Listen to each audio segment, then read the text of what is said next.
الله وملائكته يصلون على النبي يا أيها الذين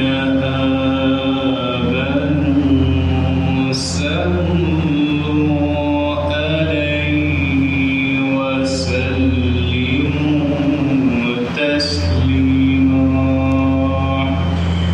اللهم صل على محمد وآل محمد أعوذ بالله من الشيطان الرجيم بسم الله الرحمن الرحيم سبح اسم ربك الأعلى الذي خلق فسوى والذي قدر فهدى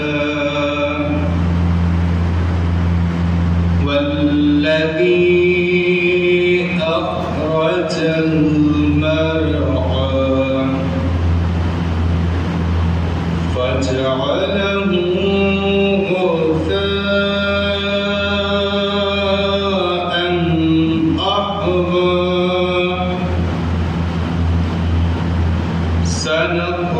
سنقرئك فلا تنسى سنقرئك فلا تنسى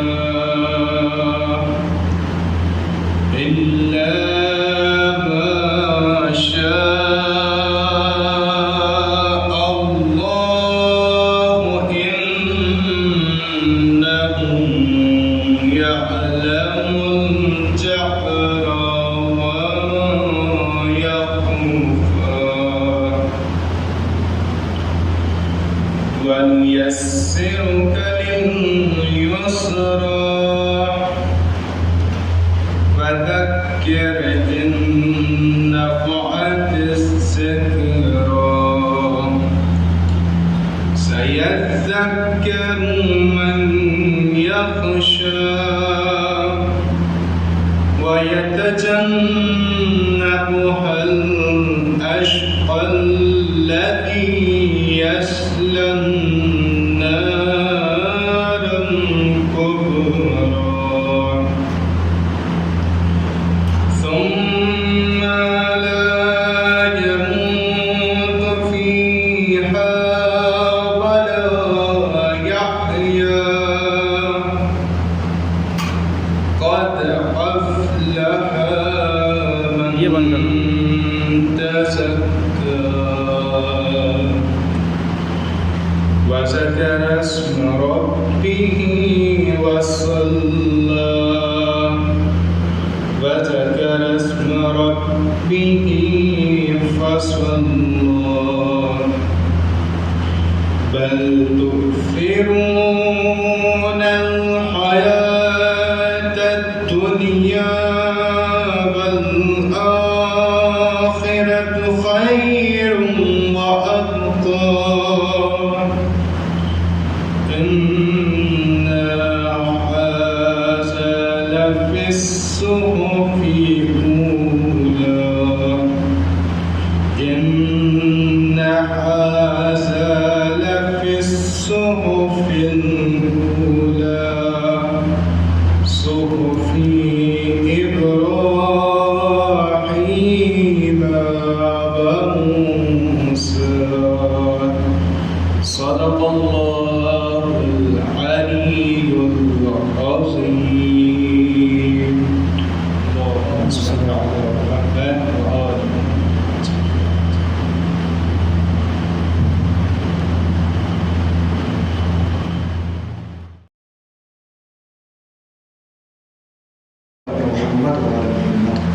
اللہم صلی علی محمد و آل محمد. بحث ہماری کہاں تھی؟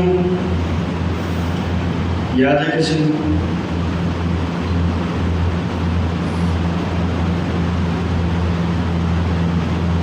توحید ذات صفاتی.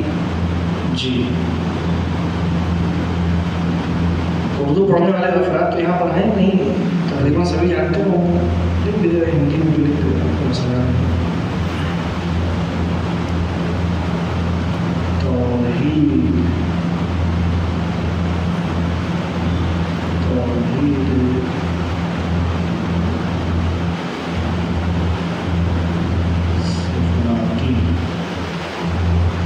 کل کیا عرض کیا تھا میں نے اس کے متعلق؟ میں نے آپ سے ایک بات کہی تھی کہ توحید صفاتی کو آرام سے پڑھیں، اس کو ہضم کرنا ضروری ہے.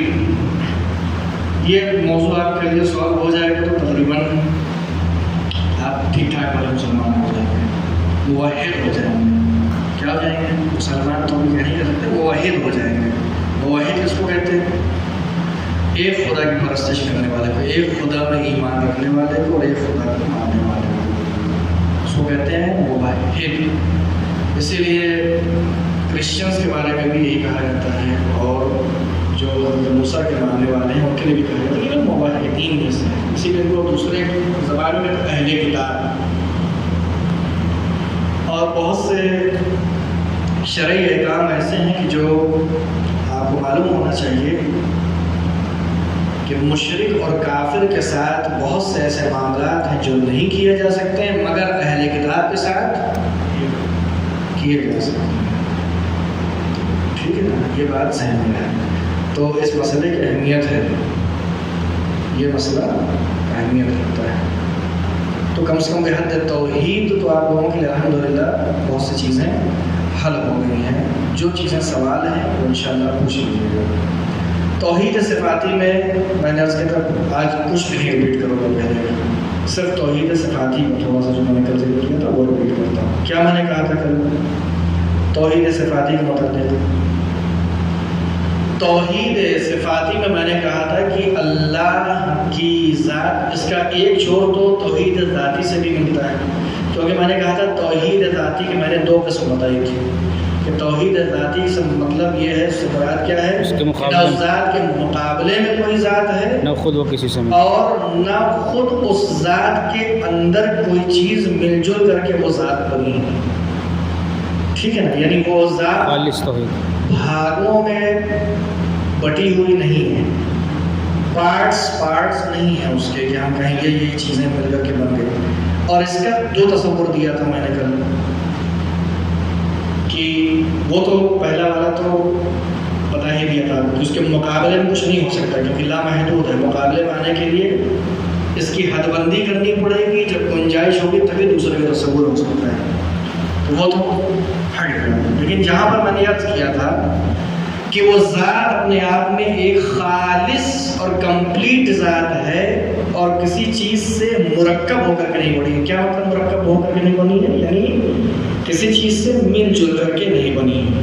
وہ اپنے آپ میں یکتا ہے، ہر معنی سے، ہر اعتبار سے.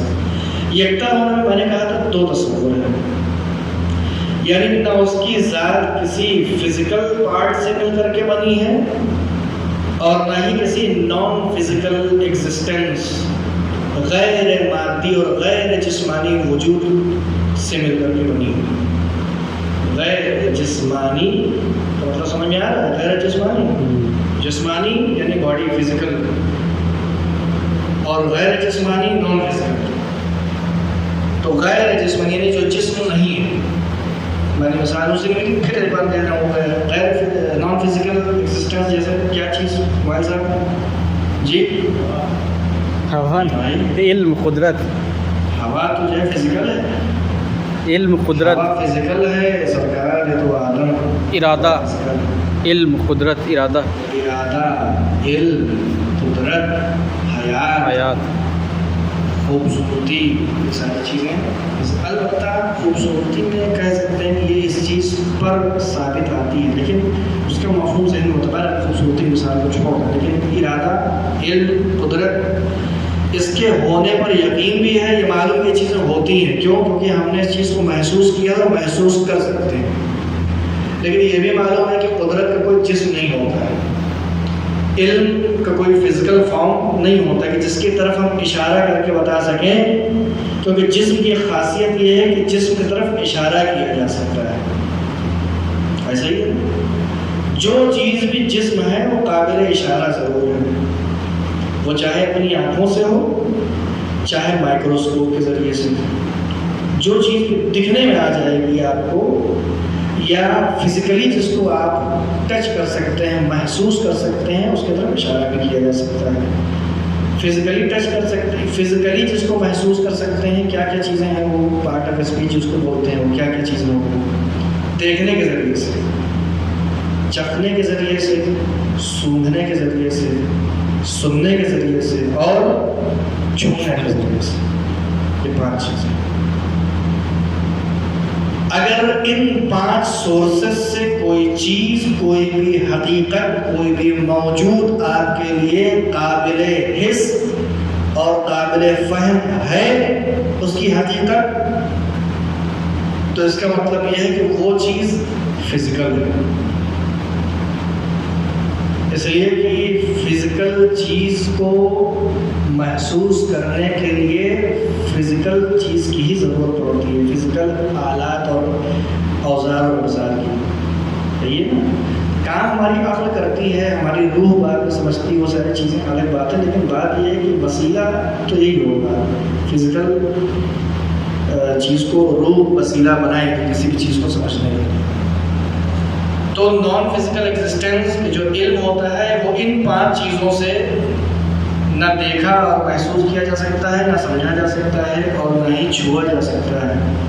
ایسا ہی علم اور قدرت، اس کا کوئی فزیکل فارم نہیں ہوتا، وہ چاہے مائکروسکوپ سے بھی نہیں دیکھ سکتے ہیں کہ آپ سوچیں کہاں پر چھپا ہے وہ، نہ سی ٹی اسکین میں آئے گا، نہ ایکس رے میں آئے گا، اور نہ مائکروسکوپ میں آئے گا۔ قدرت کا نقشہ، قدرت ہوتی ہے، کیوں؟ قدرت کوئی نقشہ نہیں ہوتا ہے، قدرت ایک ایسی موجود ہے جو جسم سے پاک ہے، جسم سے خالی ہے، لیکن حقیقت بھی ہے۔ تو آپ سے عرض ہم یہ کر رہے تھے کہ اللہ کے وجود کا، جہاں پر ہم توحید ذاتی کی بات کر رہے تھے، تو جس مرحلے میں ہم نے آپ سے بیان کیا کہ اس کی ذات خالص ذات ہے اور کسی چیز سے مل کے نہیں بنی ہے، وہاں پر ایک موضوع یہ تھا کہ حتیٰ نان فزیکل ایگزسٹنس سے بھی مل کر کے نہیں بنی، یعنی کوئی یوں نہ سوچے کہ صفات سے مل کر کے اللہ کا وجود بنا ہے، یعنی علم ایک چیز ہوا کرتی تھی، قدرت ایک چیز ہوا کرتی تھی، ارادہ ایک چیز ہوا کرتی تھی، حیات ایک چیز ہوا کرتی تھی، یہ ساری چیزیں کنارے اکٹھا ہو گئی، ہاتھ ملا لیا ان لوگوں نے، اور یہ کیا بنا دیا انہوں نے؟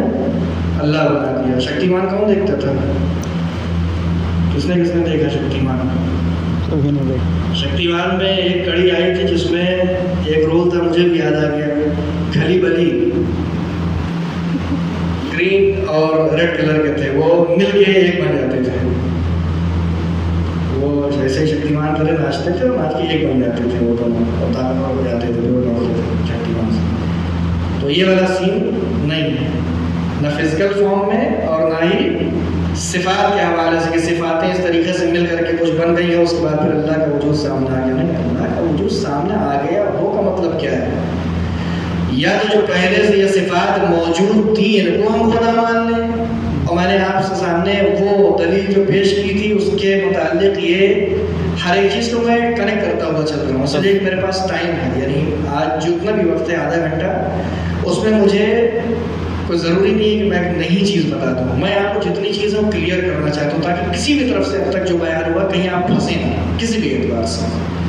میں نے اس دن آپ سے کیا بتایا تھا؟ ایک میں نے نقشہ یہاں پر کھینچا تھا، آپ کو یاد ہوگا، جہاں پر توحید کے بارے میں نے آپ سے عرض کیا تھا، اب یاد آ جائے گا، نقشہ کھینچوں گا، یاد آ رہا ہے؟ ہاں، اب یہاں پر اور بھی تصورات سی ڈی جو، لیکن میں نے یہاں پر ایک فرضیہ کیا تھا آپ کو، یعنی ایک تصور دیا کہ یا ایک ہوگا یا کئی ہوں گے، ایسا ہی ہے نا. پھر میں نے کیا کہا تھا، وہ جو آخری والا سبب کا سلسلہ تھا کہ جس کو عقل نے قبول کیا تھا کہ وہ کہیں نہ کہیں سے شروع ہوا ہوگا، ایسا نہیں ممکن ہے کہ کہیں سے شروع نہ ہوا، کہیں سے شروع ہوا. پھر میں نے آپ کو یہ عرض کیا تھا کہ جہاں سے شروع ہوا ہے، اگر ہم نے مان لیا کہ کہیں سے شروع ہوا ہے اور اس کے اوپر کچھ بھی نہیں ہے تو اس کے کچھ لازمے ہوں گے. وہ لازمے میں نے آپ کو ذکر کیے تھے. کیا کیا لازمے تھے؟ ہمیشہ سے ہمیشہ رہے گا، ہمیشہ سے ہمیشہ رہے گا، کسی سے وجود لیا نہیں، اس سے کوئی وجود لے گا نہیں، کامل ترین ہوگا اللہ، کامل ترین. ایک مسئلہ کامل ترین یہاں پر ہم لانا چاہتے ہیں. کامل ترین سے مطلب کیا ہے؟ لامحدود. ظاہر سی بات ہے کہ جب کامل ترین ہم کہہ رہے ہیں تو اس کا مطلب یہ ہے کہ اس کے اوپر کوئی نہیں ہے، تبھی تو کامل ترین ہے. اس کے بعد والے کامل نہیں ہیں، لیکن یہ اپنے آپ میں کامل، یہاں سے سلسلہ شروع ہوا ہے. کامل ترین کا مطلب کیا ہے؟ ابھی آپ کچھ کہہ رہے ہیں علی صاحب. لامحدود ہے. لامحدود، لامحدود کامل کا مطلب ہوا لامحدود. یعنی اب کامل جب آپ کہہ رہے ہیں تو یعنی لامحدود، اس کے بعد کوئی تصور نہیں.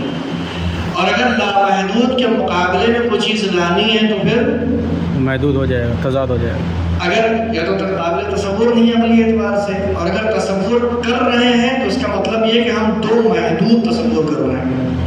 یہ ممکن نہیں ہے کہ ایک لامحدود اور ایک محدود تصور کریں ایک دوسرے کے مقابلے میں.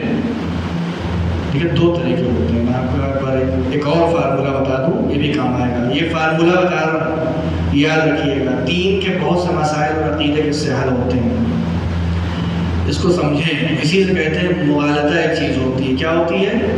مغالطہ، یعنی غلط اندازی، یعنی لوگوں کو باتیں اچھی کر کے دھوکہ دینا. باتیں فیکٹ کریں گے لیکن نتیجہ غلط دیں گے. اس کو کیا کہتے ہیں؟ دھوکہ دینا. مغالطے کی کئی قسمیں ہیں، کئی طریقے سے مغالطہ دیا جاتا ہے. جیسے ایک مثال کے طور پہ کہ ہم کہیں کہ فرض کریں فیض کا سونا بہت دیر تک ہوتا ہے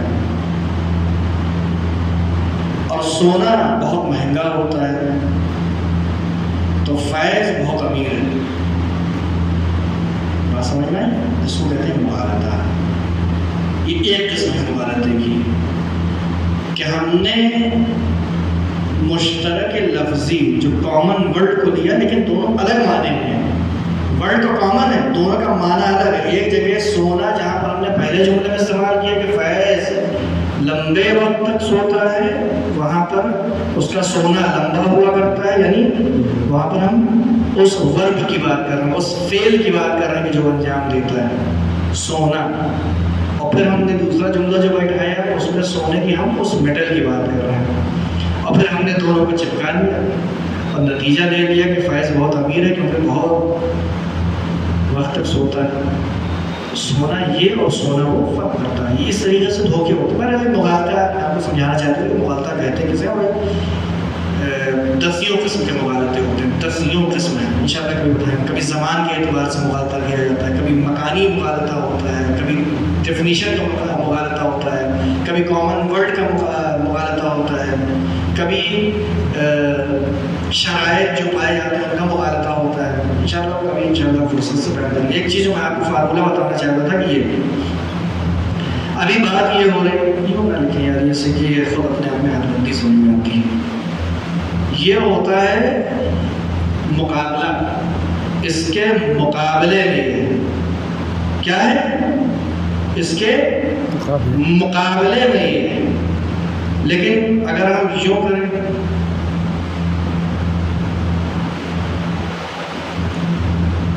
اب یہاں سے یہ مقابلہ سمجھ میں آ رہا ہے؟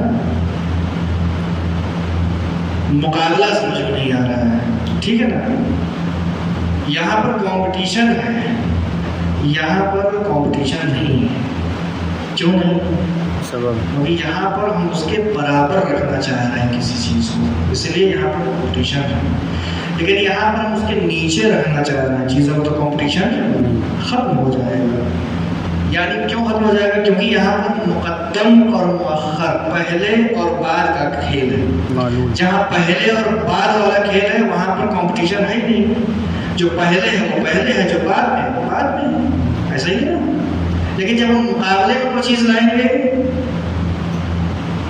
اب ہماری بحث کنیکٹ کیجئے وہاں سے کہ جب ہم کہتے ہیں کہ یہ والا تصور، تو یہ اس میں ہم نہیں ناپ رہے ہیں. یہ جو ہم آپ سے کمپیئر کر رہے ہیں کہ یا تو 1 ہوگا یا 2 ہوں گے یا 3 ہوگا، کمپٹیشن. یا تو 50% اس نے اپنی انرجی لگائی، 50% اس نے لگائی، یا یہ کامل تھا یہ ناقص تھا، یا یہ ناقص تھا یہ کامل تھا، یا دونوں کامل تھے. ایسا ہی کہا تھا نا میں نے پچھلی بار 100%. تو یہ والا جو میں دے رہا ہوں یہ اس فارمول کس میں بیٹھتا ہے؟ یہ کہاں پر کیا بات ہو رہی ہے؟ کس چین کی بات ہو رہی ہے؟ کمپٹیشن. کس چین کی بات ہو رہی ہے؟ ٹھیک ہے، اس کی بات نہیں ہو رہی ہے تو کریکٹ ہے. یہ تو مشکل نہیں ہے اس میں کسی بولے کی، کیونکہ یہاں مقابلہ نہیں ہے. تو یہ فارمولہ ہمیشہ ذہن میں رکھیے گا، انشاءاللہ اس کو آپ دوسرے کے بھی اپلائی کر سکتے ہیں.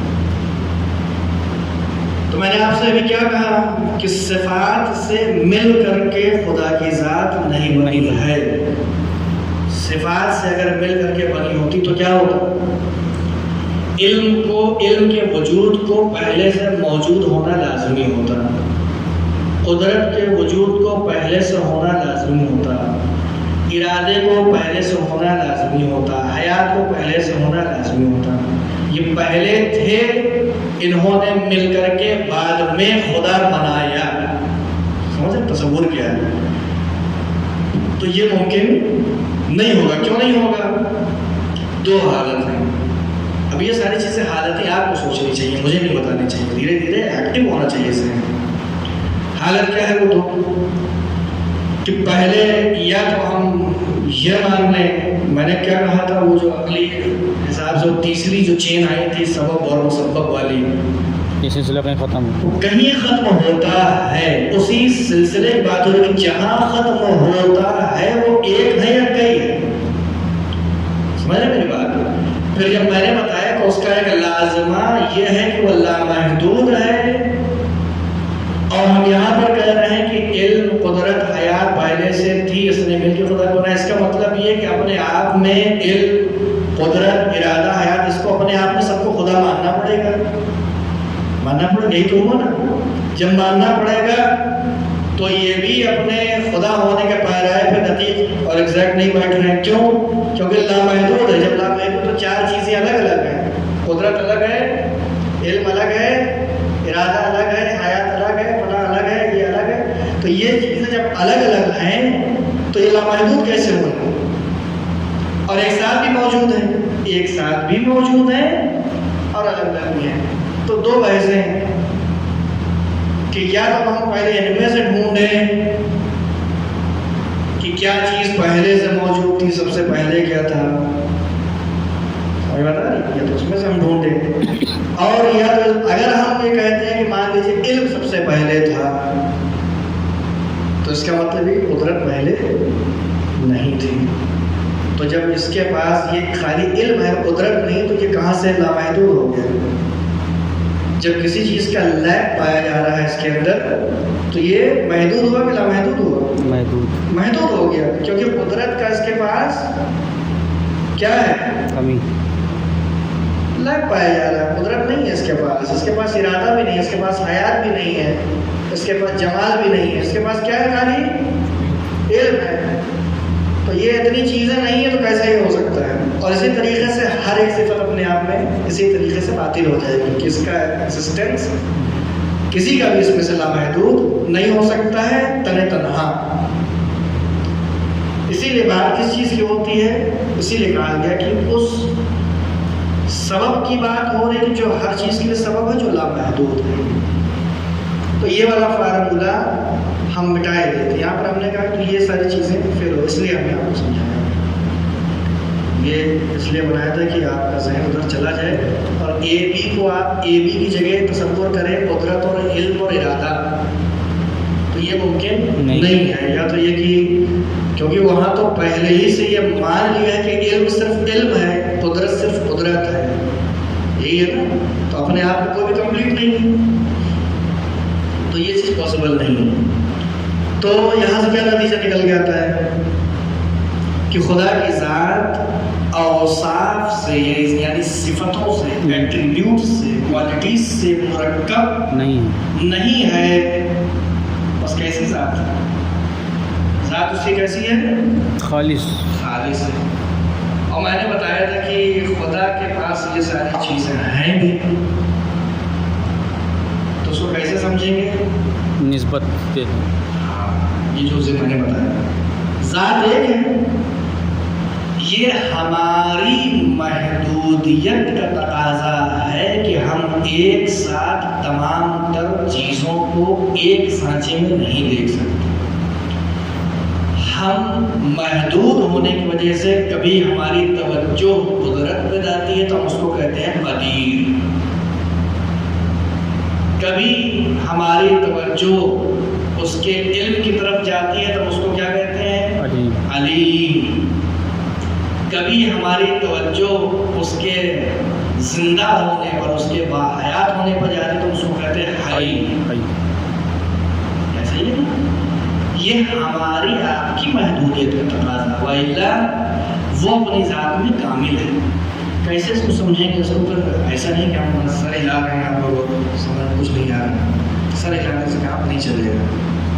ایک فارمولہ میں نے آپ کو بتا دیا کہ پاسبلٹی ہے. کیسے پاسبلٹی میں نے سمجھا دیا کہ میں ایک فرد ہوں، کوئی مجھے بیٹا کہے گا، کوئی مجھے ابا کہے گا، کوئی مجھے شوہر کہے گا، ہے نا، کوئی مجھے میرے نام سے پکارے گا، کوئی مجھے میری پوسٹ، میرے مکان کو عنوان سے آواز دے گا. لیکن یہ ساری چیزیں کیا میری ذات کو ٹکڑے ٹکڑے کرنے میں مدد کرتی ہیں یا کر دیتی ہیں؟ نہیں. میری حقیقت ایک ہے. بس یہ ممکن ہے کہ ذات ایک ہو، اس کو مختلف صفت سے جانا جائے، اس کی طرف نسبت دی جائے مختلف صفات کی. اور ایسا نہیں کہ صفات ہماری حقیقت سے دور ہے. مثلا فرض کریں کوئی آپ کو کہے مولانا صاحب، تو میری حقیقت سے یہ مسئلہ دور نہیں ہے، یعنی میری ذات کا جز ہے، یعنی میری ذات کا ایک پہلو یہ بھی ہے، میری ذات کا ایک پہلو بیٹا ہونا بھی ہے، میری ذات کا ایک پہلو خادم ہونا بھی ہے. سمجھ رہے ہیں ساری باتیں؟ یہ سارے پہلو ہیں. اسی لیے کہا جاتا ہے کہ جب بات ہوگی خدمت کی تو مجھے بطور خادم دیکھا جائے گا، پھر وہ دوسرے عنوان ذہن میں نہیں ہوں گے. یہ نہیں کہ دوسرے عنوان چونکہ ذہن میں نہیں ہے لہٰذا دوسرا عنوان نہیں ہے، نہیں، ہمارے ذہن سے نہیں ہوتا ہے. ہماری توجہ جب جس عنوان پہ ہوتی ہے ہم اس عنوان کو جانچ رہے ہوتے ہیں، دیکھ رہے ہوتے ہیں، ہمارا فوکس اس طرف ہوتا ہے. ٹھیک ہے. تو اللہ کی ذات ایک ذات ہے، مختلف زاویوں سے اور مختلف موضوعات میں جب ہم بات کرتے ہیں تو ہم اس کی طرف اس صفت کو نسبت دے رہے ہوتے ہیں. تو یہ ممکن ہے کہ ذات ایک ہو، صفات اس کی مختلف، اس سے صفات سے اس کو پہچانا جائے، مختلف اینگل سے اور پہلوؤں سے اس کو دیکھا جائے، اور اس دیکھنے کے زاویے اور حوالے کا کچھ نہ کچھ نام رکھ دیا جائے. قدیر، علیم، حی، ممیت. ٹھیک ہے، یہ ساری چیزیں یہ حل ہو گیا. یہاں پہ مسئلہ حل ہے. صفات کے حوالے سے صفات سے مرکب ذات نہیں ہے، اور یہ ممکن ہے عقلی اعتبار سے کہ ذات ایک ہو اور اسی کو علیم بھی کہا جائے، قدیر بھی کہا جائے، مرید بھی کہا جائے، حی بھی کہا جائے، ممیت بھی کہا جائے، جمیل بھی کہا جائے، غفار، غفور، رحمان، رحیم، سب اس کو کہا جائے. ٹھیک ہے نا. ذات ایک ہی ہوگی. میں ثابت کرتے ہوئے آپ کے سامنے اپنی چھوٹی سی مثال، جب ہم محدود لوگوں کے اوپر یہ چیزیں صحیح بیٹھتی ہیں تو پھر وہ محدود، اس کے لیے کوئی ایسا نہیں. ہاں، ہم محدود ہیں، ہماری طرف جو نسبتیں دی جائیں گی وہ بھی محدود ہوں گی. وہ اللہ محدود ہے، اس کی طرف جن چیزوں کو نسبت دی جائیں گی وہ بھی لا محدود ہوں گی. یہ توجہ ہے یہاں پر نہ معاملہ. ایک بہت ٹیکنیکل مسئلہ ہے، مجھے نہیں معلوم کیسے شروع کرنا اور کیسے اس کو ختم کروں. انشاءاللہ خدا مدد کرے. یہ تھوڑا سا ٹیکنیکل ہے، لیکن ایک بار یہ سمجھ میں آ گیا تو بڑے سے مسائل آپ کے حل ہو جائیں گے. ابھی تک تو ہم صفت کو الگ الگ پہچان رہے تھے.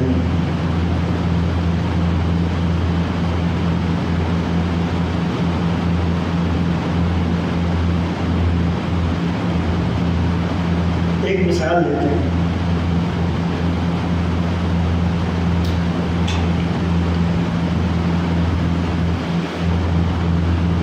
مثال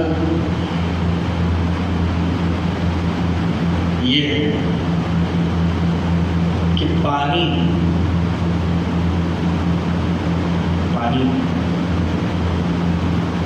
اس کے اندر اگر ہم صفات اس کی نکالیں تو کئی صفات نکل کے ہیں پانی کی، کئی کوالٹیز. جیسے پانی بہتا ہے، یعنی پانی میں بہاؤ پایا جاتا ہے، ایسا ہے، حقیقت ہے یہ، اس کی ذات سے خارج ہے، اس کی ذات کے عین مطابق ہے کہ پانی میں بہاؤ پایا جاتا ہے.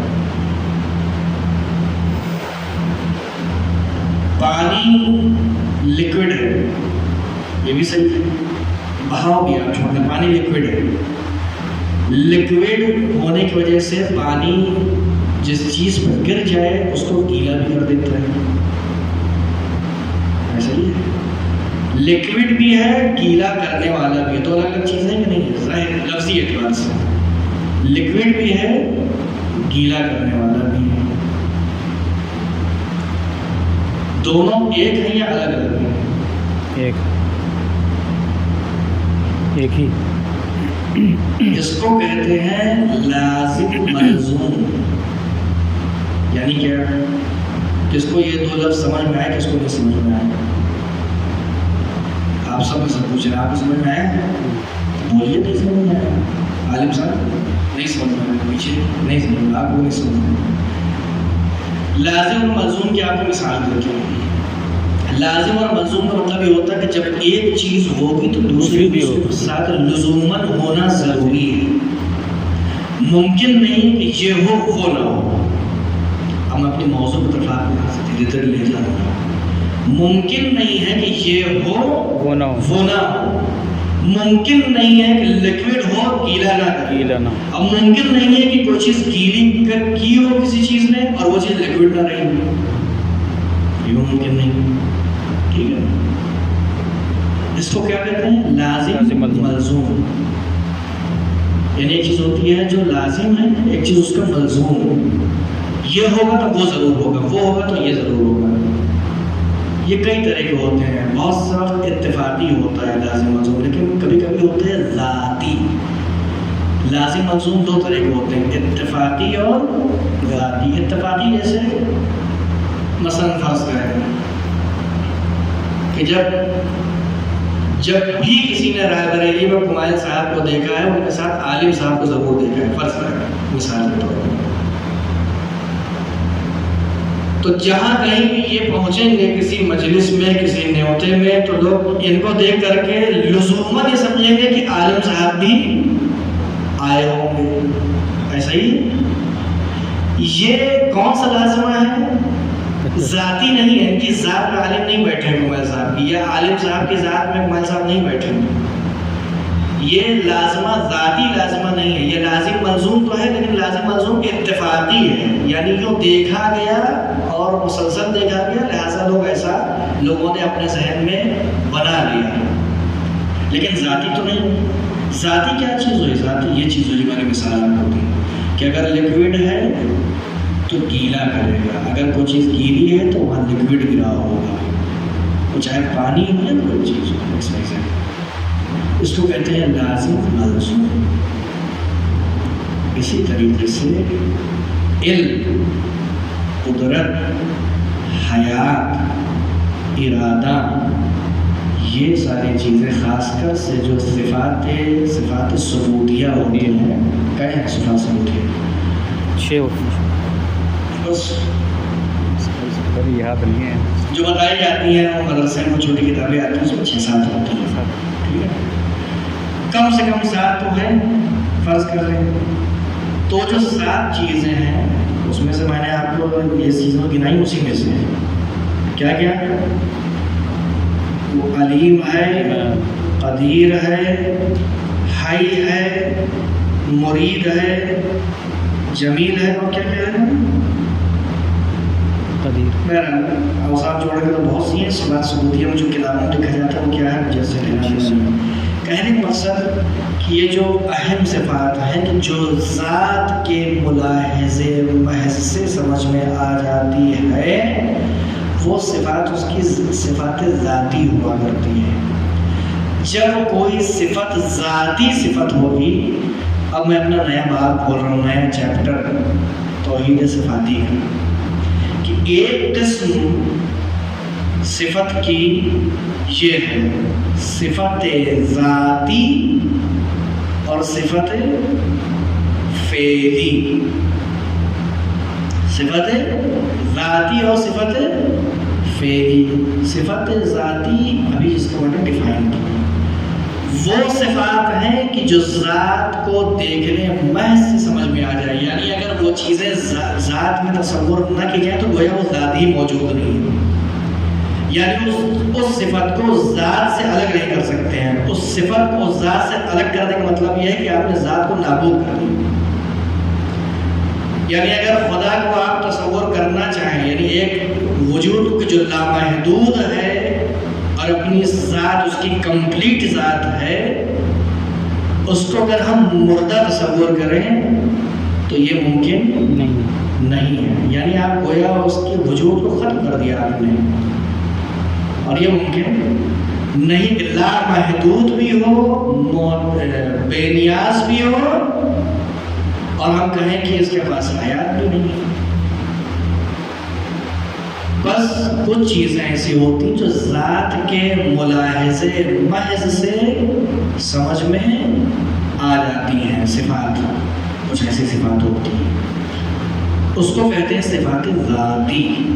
کچھ ایسی ہوتی ہیں، ابھی آپ کو فرق سمجھ میں آ جائے گا، اس کو کہتے ہیں صفات فعلی، یعنی ایسا نہیں وہ چیزیں خدا کے اندر موجود نہیں ہیں، موجود ہیں، لیکن ہم جب سمجھیں، بات ہمارے زاویے سے ہو رہی ہے، خدا اپنی باتیں نہیں بتا رہا ہے، ہم خدا کو سمجھ رہے ہیں، تو جب ہم خدا کو سمجھیں گے تو ہم اپنی بات بتا رہے ہیں کہ ہمارا سمجھنے کا طریقہ کیا ہوگا، کہ یا تو ہم اس کی ذات کو دیکھنے محض سے کچھ صفات حاصل کر لیں گے، یعنی وہ حی ہے، موجود ہے، حی ہے، لامحدود ہے، ٹھیک ہے نا، علیم ہے، قدیر ہے، کچھ چیزیں اس کے فعل کو دیکھنے کے بعد ہی ہم سمجھ پائیں گے، جیسے خالق ہے، رحمان ہے، یعنی کسی چیز کی نسبت کچھ ہونا چاہیے اس کے علاوہ بھی کہ جس کی نسبت میں اس کو تولا جائے اور اس کے بعد کہا جائے کہ یہ اس چیز کا خالق ہے، یہ اس چیز کی نسبت میں رحمان ہے، یہ اس چیز کی نسبت میں رحیم ہے، اس کے لیے غفور ہے، اس کے لیے زندہ کرنے والا ہے، اس کے لیے مارنے والا ہے، کچھ ہونا چاہیے نا مقابلہ۔ اللہ اپنے اندر تو ساری چیزیں انجام نہیں دے رہا ہے، اس کی ذات میں جو چیز چھپی ہے وہ علم ہے، قدرت ہے، حیات ہے، یہ ساری چیزیں کیا ہوئی؟ صفات ہے ذاتی، اس کی ذاتی صفات ہے، اس کا اس کے فعل سے تعلق نہیں، یعنی اگر وہ کوئی کام انجام نہ دے یا ہم اس کے کسی کام کو نہ سمجھیں، نہ دیکھیں، منہ موڑ لیں، تب بھی اس کی عقلی ذات جو ہم نے تصور کی ہے عقلی اعتبار سے لامحدود ذات، اس کے لازمے یہ ہے کہ وہ علیم ہو، اس کے لازمے ہیں کہ قدیر۔ کیوں؟ کیونکہ صرف لامحدود نہیں ہے، وہ کیا ہے؟ مسبب الاسباب۔ جب اسباب کا سبب ہے تو یعنی اس کے بعد کی چیزیں ہیں نا، وہ اس کے بعد کی چیزیں جو آئی ہیں، جس کو اس نے بنایا ہے، اس کے لیے چیزوں کی ضرورت نہیں ہوگی، وہ بغیر علم کے تو دنیا میں نہیں آ گئی، بغیر قدرت سے تو نہیں تو دنیا میں آ گئی، بغیر ارادے کے تو دنیا میں نہیں آ گئے، ہے نا، وجود میں نہیں آ گئے۔ تو جو چیز وجود میں آئی ہے اس کے وجود میں لانے کے لیے ساری چیزوں کی ضرورت پڑی ہے۔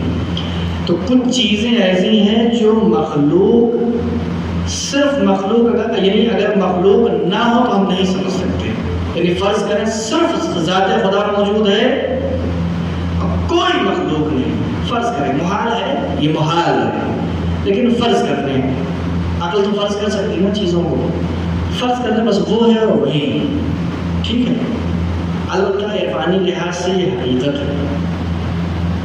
انشاءاللہ کبھی اس درس کو آگے بڑھائیں گے، اکثر وہی ہے، یہ ساری چیزیں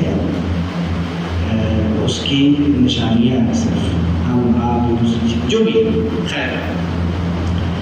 تو اگر ہم صرف اللہ کی ذات کو ملاحظہ کریں اور یہ سوچیں کہ صرف وہ ہے، تو اس کی ذات کے کچھ لازمے ہوں گے، وہ ہوگا کہ یہ جب بھی لامحدود ہے اور مسبب الاسباب ہے، لہٰذا اس کا علیم ہونا لازمی ہے. اس ذات کا، اس لامحدود ذات کا ہر اچھی چیز، جو چیز کمال ہے، ہاں یہ سمجھ، یہ جملہ سنیے، یہ بہت ضروری ہے.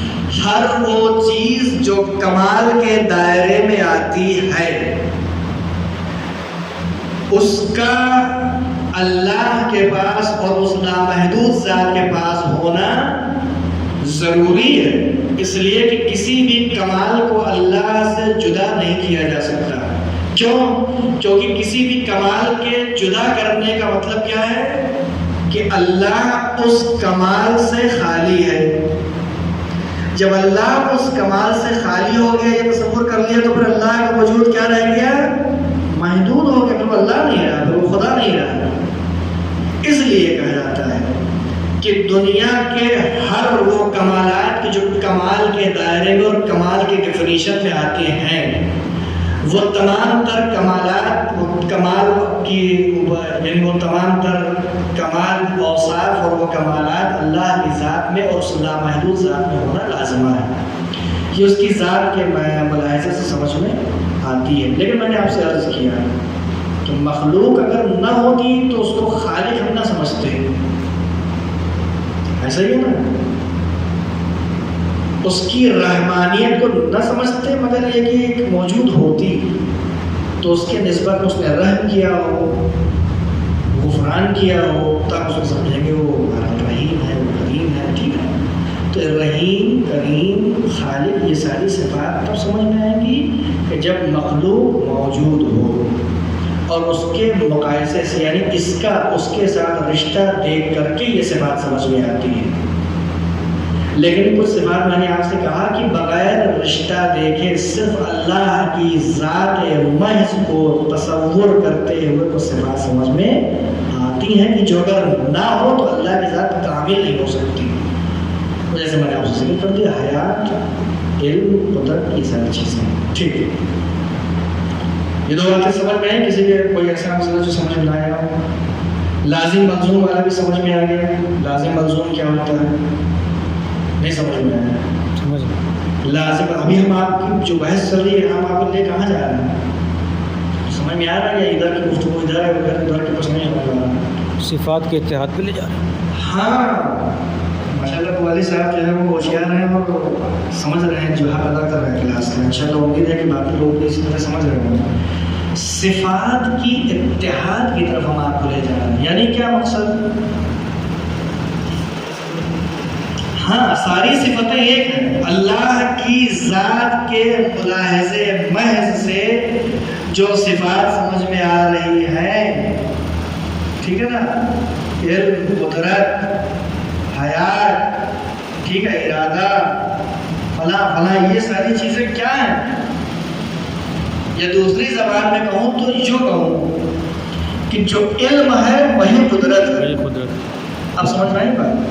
جو قدرت ہے وہی علم ہے، جو علم ہے وہی ارادہ ہے، جو ارادہ ہے وہی علم ہے. کیوں؟ کس بنیاد پہ؟